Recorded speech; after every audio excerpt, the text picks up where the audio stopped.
नमस्कार दोस्तों, मैं मंजू वर्मा स्वागत करती हूँ मंजू लोकगीत 123 पे। ताइए प्यारा सा ननद भाभी का नोक झोंक स्वर गीत लेकर आई हूँ दोस्तों। तो आप लोग पूरा वीडियो देखें और गीत पसंद आए चैनल को लाइक शेयर सब्सक्राइब कीजिए। जरूर एक बार सर्च करें दोस्तों, मंजू लोकगीत 123। और बहुत अच्छे गाने हैं इस पे। और गीत पसंद आए चैनल को लाइक शेयर सब्सक्राइब करें और कमेंट में बताइएगा गीत कैसा है।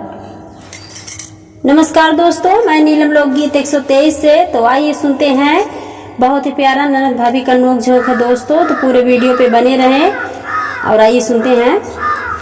हंसता खेलता ननदिया आई डेवड़िया चढ़ी बैठी, डेवड़िया चढ़ी बैठी निहा ननदी के कर बोलाए तू आयो, डेवड़िया चढ़ी बैठी हो ननदी के कर बोलाए तू आयो, डेवड़िया चढ़ी बैठी हो।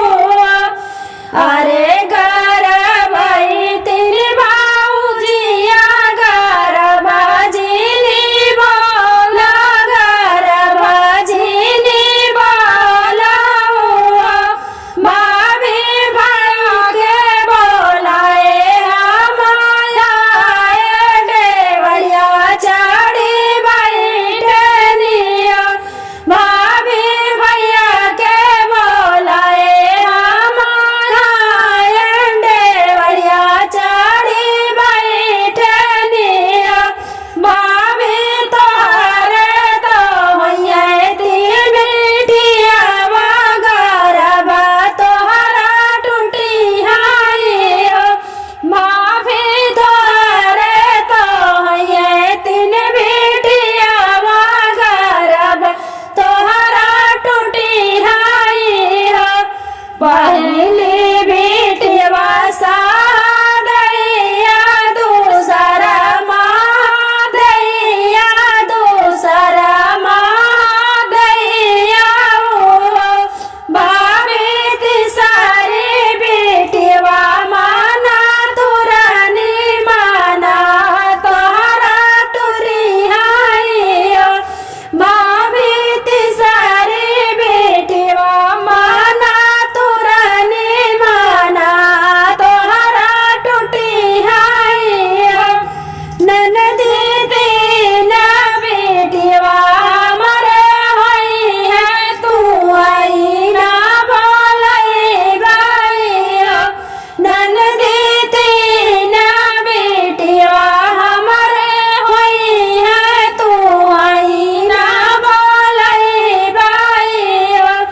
सादैया कारिया हम सागंज महादैया बाजीर गंज, महादैया बाजीर गंज हो, माना तुरनी कारिया हम आजोया, तो आई ना बोलई बाई हो। माना तुरनी कारिया हम आजोदिया, तू आई ना बोलई बाई हो।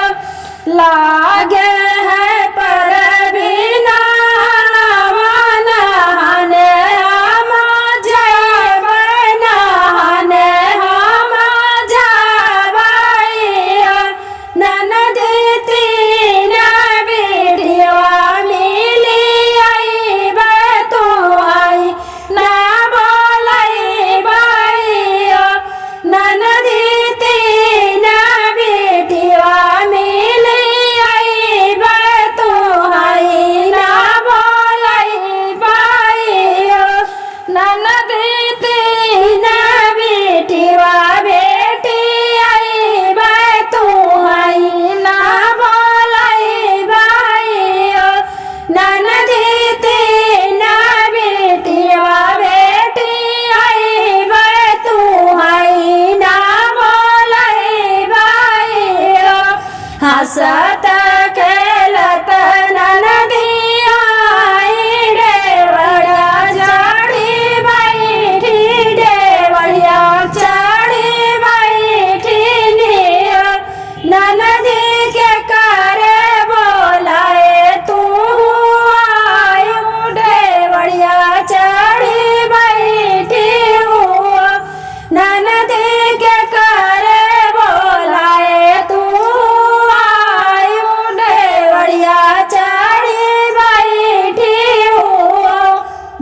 धन्यवाद दोस्तों।